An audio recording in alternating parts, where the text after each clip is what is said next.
Assalamualaikum warahmatullahi wabarakatuh. Hari ini saya akan mempresentasikan laporan mapping proyek ketiga, identifikasi bahaya penilaian risiko dan rekomendasi pengendalian mata kuliah K3, Keselamatan dan Kesehatan Kerja, kelas C, dengan dosen pengampu Ibu Diana Mayangsari Ramadhani pada semester 4. Dan laporan ini disusun oleh yang pertama saya Sigit Novrianto, NIM 2024, akhiran 500, dan rekan saya Sofyan Rachmat Rizkianto, 2023, akhiran 361.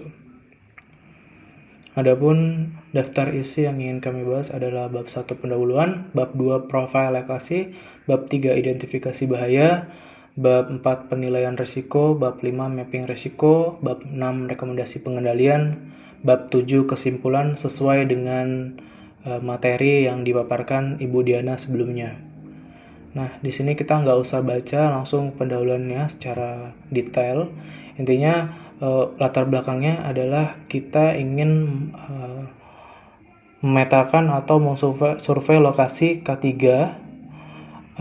yaitu pemetaan hazard mapping dan potensi bahaya yang mungkin terjadi di kemudian hari. Sehingga tujuannya adalah untuk mengamati dan mendokumentasikan kondisi kesehatan dan keselamatan kerja di area koridor GKB 5 sesuai dengan tema kami yaitu denah lantai 5 dan 6. Kemudian kami mengidentifikasikan potensi bahaya. Kemudian ada untuk meningkatkan menilai tingkat risiko menggunakan metode likelihood dikali severity.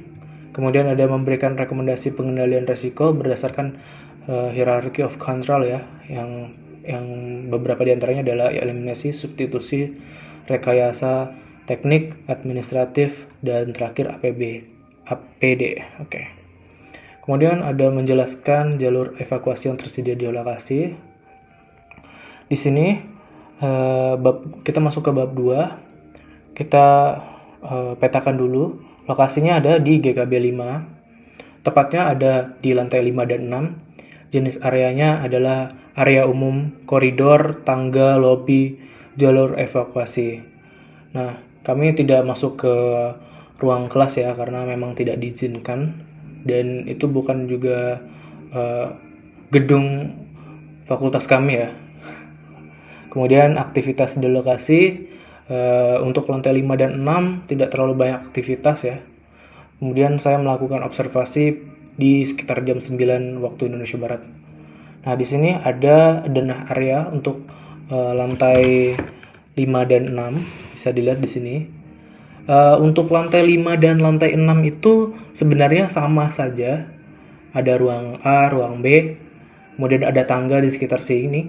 Cuman untuk lantai 6 itu ada bedanya ya. Di sini lantai 6 itu khusus ada musola. Untuk WC cowok dan WC cewek itu sama saja. Oke, kita masuk ke bab 3 yaitu mengidentifikasikan bahaya.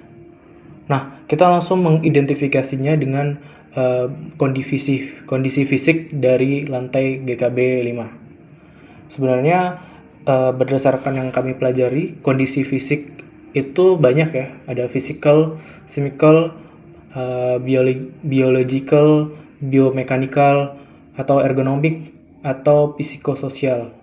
Tapi di sini kita mengidentifikasikan bahaya berdasarkan survei dan observasi langsung ya. Untuk lantai 5 dan lantai 6 ada bahaya hazard yaitu tangga tanpa pembatas. Nanti akan kami jelaskan bahayanya di sini. Kemudian ada kategori hazard di sini yaitu physical ya.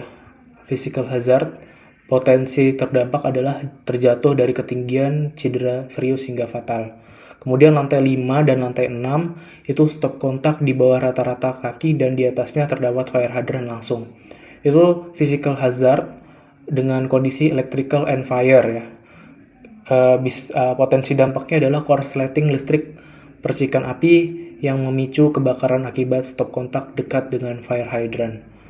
Untuk khusus lantai 6 ada stop kontak di bawah rata-rata kaki dan di dekatnya terdapat tempat wudhu.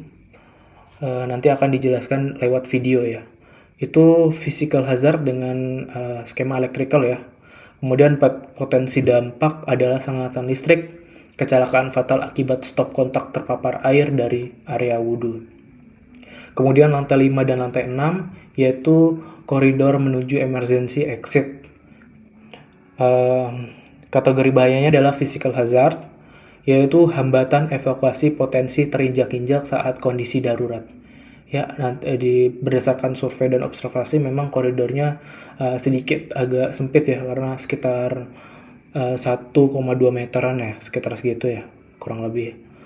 Untuk lantai 5 dan lantai 6 ada bahaya terakhir, yaitu tempat sampah yang ditaruh di koridor emergency exit terlalu sempit. Sebenarnya untuk tempat sampah itu cukup tidak menimbulkan bahaya ya, makanya di sini warna hijau. Untuk kategori bahayanya adalah physical hazard ya, penyempitan jalur evakuasi menghambat laju evakuasi saat darurat. Nah, tetap saja ini menjadi bagian dari hazard. Nah, untuk warna ini adalah kategorinya ya, ini tinggi, sedang, dan rendah.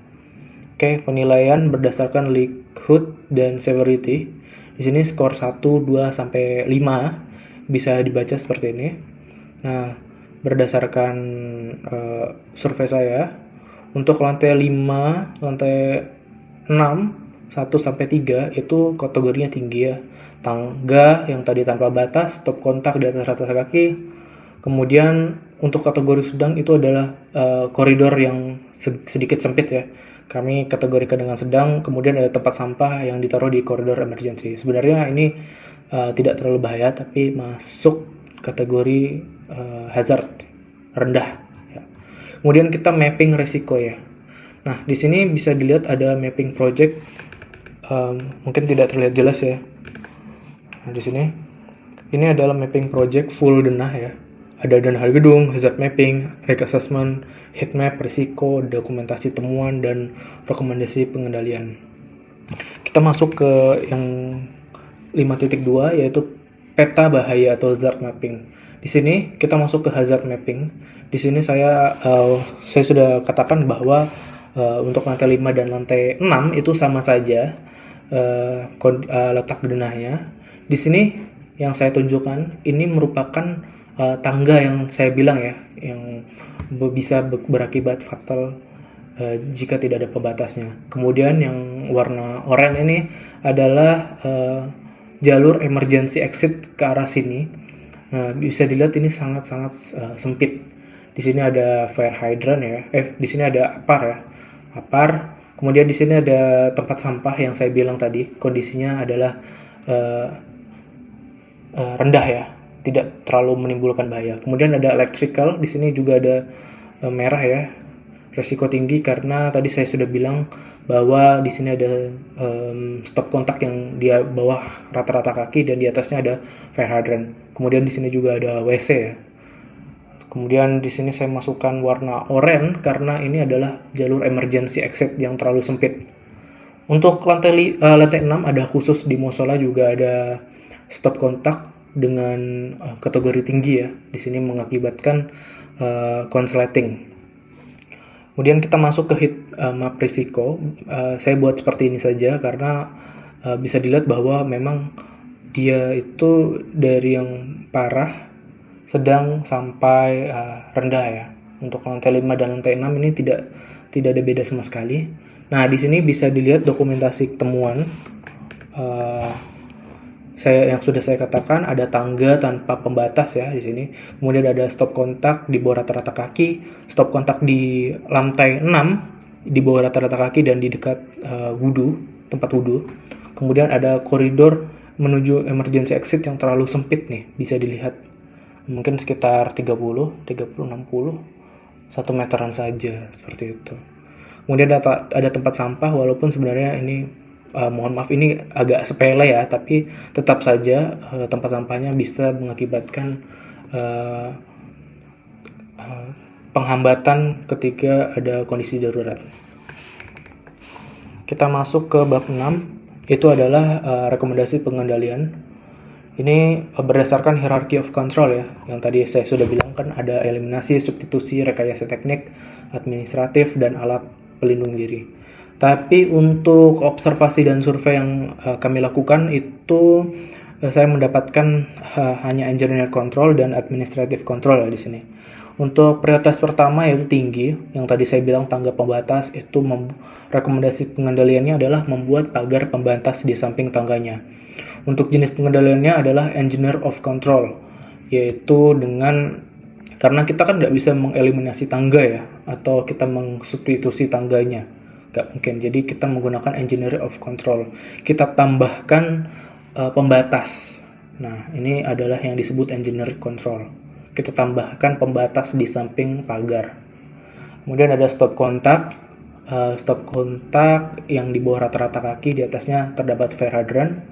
Memang tidak bisa kita eliminasi dan substitusi stop kontaknya. Yang bisa kita lakukan adalah dengan engineer control, yaitu dengan memasang cover atau stop kontak yang tertutup. Kemudian prioritas ketiga yaitu yang di lantai 6 tadi ada stop kontak yang di bawah rata-rata kaki di dekat tempat wudhu. Kita juga dapat mengendalikan dengan memasang stop kontak dengan jenis pengendaliannya adalah engineer of control. Sedangkan untuk koridor menuju emergency exit, kita memasang rambu-rambu keselamatan, yaitu jenis pengendalian administrative control. Karena jujur saja, waktu saya masuk ke lantai 5, melewati tangga, saya nggak menemukan sama sekali tanda tempat untuk evakuasi.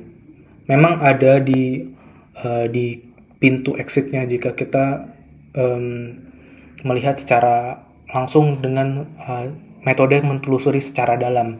Tapi kalau misalkan memang orang awam, saya rasa agak sulit untuk menemukan emergency exitnya. Kemudian ada kategori rendah yang tadi saya bilang, tempat sampah yang ditaruh di koridor emergency exit untuk terlalu sempit. Yaitu dengan engineer control ya, kita memindahkan ke koridor yang lebih luas. Kemudian di sini ada jalur evakuasi. Saya sudah fotokan. Nah, ini ada exit.